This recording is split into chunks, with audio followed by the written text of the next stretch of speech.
Hello and good evening दोस्तों। Welcome to Anant service. मैं विशाल आनंद आपका स्वागत करता हूं इस नए वीडियो में। जैसा कि हमारा मानना है कि सक्सेस तीन चीज़ों पर डिपेंड करता है: पैशन, डेडिकेशन और बिलीफ सिस्टम। अगर ये तीनों चीज़ें आपके अंदर हैं तो डेफिनेटली आप अपने लक्ष्य और मंजिल के बहुत करीब हैं। अगर आप हमारे चैनल पर नए हैं तो इस बेल आइकन को दबाएं ताकि जो भी लेटेस्ट इन्फॉर्मेशन है रिलेटेड टू न्यू वीडियोज़ आप तक पहुँचते रहें। आज जिस टॉपिक पर हम बात करना चाहेंगे उस टॉपिक का नाम है यूपीएससी ईपीएफओ एग्जामिनेशन स्ट्रेटजी। जैसा कि आपको पता होगा कि इसकी टोटल नंबर ऑफ वैकेंसी 421 है और ये इसी ईयर निकाली गई है। ड्यू टू कोविड रीजन ये एग्ज़ाम बहुत पहले होने वाला था, बट बहुत डिले हो चुका है और इसका टेंटेटिव डेट 9 मई 2021 है। और अगर टोटल फॉर्म फिलअप देखें तो कहीं ना कहीं बहुत ही हायर साइड पे है। मोर देन 9 लाख स्टूडेंट ने, एस्पेरेंट्स ने इसके लिए अप्लाई किया है। तो कहीं ना कहीं हमारा competition level due to covid reason भी बहुत ज़्यादा होने वाला है। और नंबर ऑफ़ स्टूडेंट्स जो अगर आप देखेंगे एप्लीकेशन का, वो भी बहुत ज़्यादा है। तो अगर अपन उस चीज़ को ध्यान नहीं दें कि हम कितने स्टूडेंट ने भरा है, बट डेफिनेटली हमारा कंपटीशन लेवल बहुत ज़्यादा हाई होगा। तो हम अपनी तैयारी बहुत अच्छे तरीके से डिटेल और प्लान्ड वे में करें ताकि जो भी हमारा सिलेबस है वो हम पूरे अच्छे तरीके से कवर करें और प्रॉपर नोट्स बनाएं ताकि जितना अच्छा से अच्छा नोट्स हम बनाएंगे उतना ज़्यादा सुटेबल होगा रिवीजन के टाइम। सबसे इम्पोर्टेंट बात जो मैं पहले बात करना चाहूँगा वो है इसका वेटेज, रिटन टेस्ट का और इंटरव्यू का। और अगर आप रिटन टेस्ट का वेटेज देखेंगे तो वो 75% है। कहीं ना कहीं बहुत ही हायर साइड पे है अगर इंटरव्यू के कंपेरिजन में देखेंगे। अगर आप रिटन टेस्ट में बहुत अच्छा करते हैं तो कहीं ना कहीं बहुत ही सिलेक्शन के चांस आपके सिक्योर्ड हो जाएंगे। तो अपन इसीलिए रिटन टेस्ट पे बहुत ज़्यादा फोकस रखें। और जिन बच्चों को कहीं ना कहीं इशू है इंटरव्यू से रिलेटेड, तो उनके लिए भी एक गोल्डन अपॉर्चुनिटी है कि वो रिटन टेस्ट में अच्छा करके वो अपना सिलेक्शन सिक्योर कर सकते हैं। अगर अपन सिलेबस की बात करेंगे तो सिलेबस एक पेज का सिलेबस है, पर डेफिनेटली हमें इसे बहुत ही डिटेल और प्लान्ड वे में करना पड़ेगा और तभी जाकर हमारे सिलेक्शन के चांसेस बहुत अच्छे होंगे। अगर अपन सिलेबस की बात करें तो इंग्लिश से क्वेश्चंस आएंगे, इंडियन फ्रीडम स्ट्रगल्स आएंगे, करेंट इवेंट्स आएंगे, इंडियन पॉलिटिक्स आएंगे, इकोनॉमिक्स आएंगे, जनरल अकाउंटिंग प्रिंसिपल्स आएंगे, industrial relation, labour laws, most important topic जो बच्चे छोड़ना चाहते हैं। और कहीं ना कहीं ये बहुत इंपॉर्टेंट टॉपिक है अगर हम अपने सिलेक्शन को बहुत हद तक सिक्योर करना चाहते हैं तो। General science and knowledge of computer application से आएंगे, general mental ability, reasoning on quant से आएंगे, सोशल सिक्योरिटी इन इंडिया से आएंगे। तो ये सारा सिलेबस है। बहुत ही छोटा दिख रहा होगा आपको, लेकिन बहुत ही बड़ा सिलेबस है अगर हम इसे प्लान और डिटेल वे में आगे करना चाहेंगे तो। अगर हम अपन 2017 का अगर क्वेश्चन पेपर पैटर्न को बात कर डिस्कस करें तो इंग्लिश से आपके 20 क्वेश्चन थे। अगर Indian freedom struggle, current event and developmental issues अगर देखें, इंडियन पॉलिटी और ये इकोनॉमिक्स मिला के तो 40 क्वेश्चन थे। Industrial relation and labour laws और general accounting principle, social security in India देखें तो 30 क्वेश्चन थे। जनरल साइंस और नॉलेज ऑफ कंप्यूटर एप्लीकेशन देखें तो 15 क्वेश्चन उससे थे। रीजनिंग और क्वांट से देखें तो 15 क्वेश्चन थे। तो कहीं ना कहीं सबका वेटेज ठीक ठाक वेटेज है।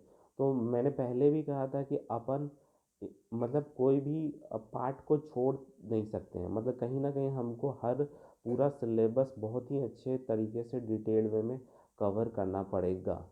और मेरा एक मानना ये भी है कि इसके लिए कोई भी कोचिंग इंस्टीट्यूट की ज़रूरत नहीं है। ये जो एग्ज़ाम है कहीं ना कहीं हम खुद से भी तैयार कर सकते हैं अगर सही बुक्स और सही चीज़ों को फॉलो करेंगे तो।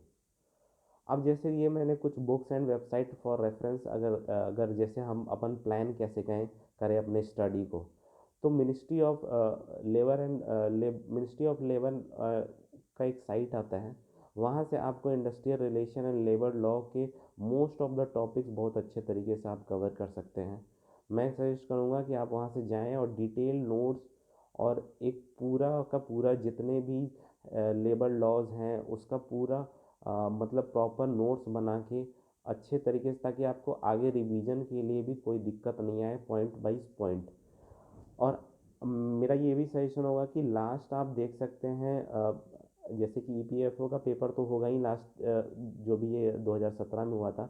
मैं ये सजेस्ट करूँगा कि एपीएफसी का भी पेपर देखें, असिस्टेंट प्रोविडेंट फंड कमिश्नर का। और भी जो ऐसे पेपर हैं जहाँ में लेबर लॉ पूछा जाता है, तो वो सब पेपर आप 2-3 साल का अगर देखेंगे अच्छे तरीके से, तो कहीं ना कहीं बहुत हद तक आइडिया आ जाएगा आपको कि किस तरह के सवाल पूछे जाते हैं।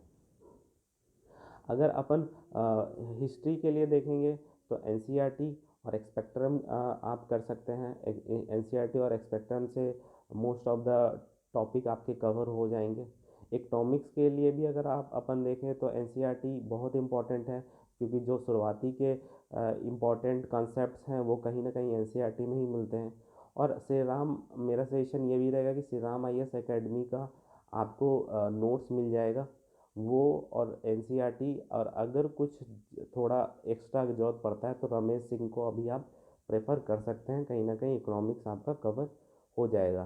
करंट अफेयर्स के लिए आप विजन आईएएस, दृष्टि आईएएस या कोई भी वेबसाइट फॉलो कर सकते हैं।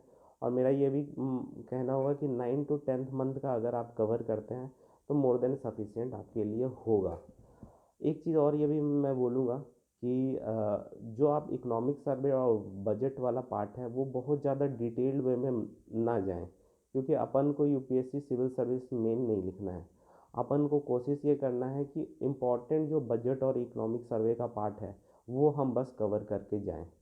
अगर जनरल साइंस और नॉलेज ऑफ कंप्यूटर एप्लीकेशन की बात करेंगे तो इसके लिए एक लूसेंट की जीके की बुक आती है, वहाँ से आपकी ये चीज़ें कवर हो जाएंगी। लूसेंट की जीके की बुक से और भी चीज़ें कुछ कुछ इकोनॉमिक्स की पार्ट कवर हो जाएंगी, इंडियन फ्रीडम स्ट्रगल की पार्ट आपकी कवर हो जाएंगी।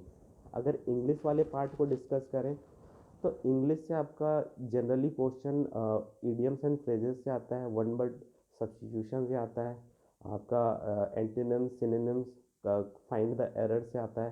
तो एक प्लिंथ टू पैरामाउंट जो एसएससी सीजीएल वाली तैयारी होती है, तो वहाँ से आप इजी वे में कवर कर सकते हैं। आईएलओ से, इंटरनेशनल लेबर ऑर्गेनाइजेशन से भी एक से दो क्वेश्चन डेफिनेटली हमेशा रहते हैं।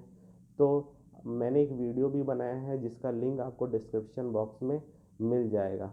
तो कहीं ना कहीं आईएलओ वाला पार्ट वो वीडियो से आपका पूरा का पूरा मैंने कवर कर चुका है।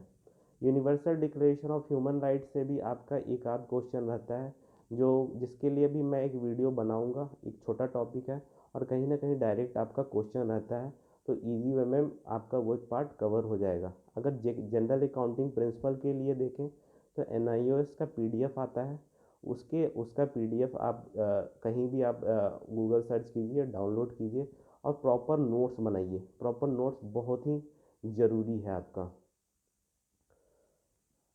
अगर अंतिम में ये हमारा कॉन्टैक्ट नंबर है, अगर आप जो भी कोई रिलेटेड, कोई भी अगर ईपीएफओ रिलेटेड कुछ भी मटेरियल या कुछ भी आपको सहायता चाहिए होगी तो definitely we will provide you. अंतिम में thank you for watching this video.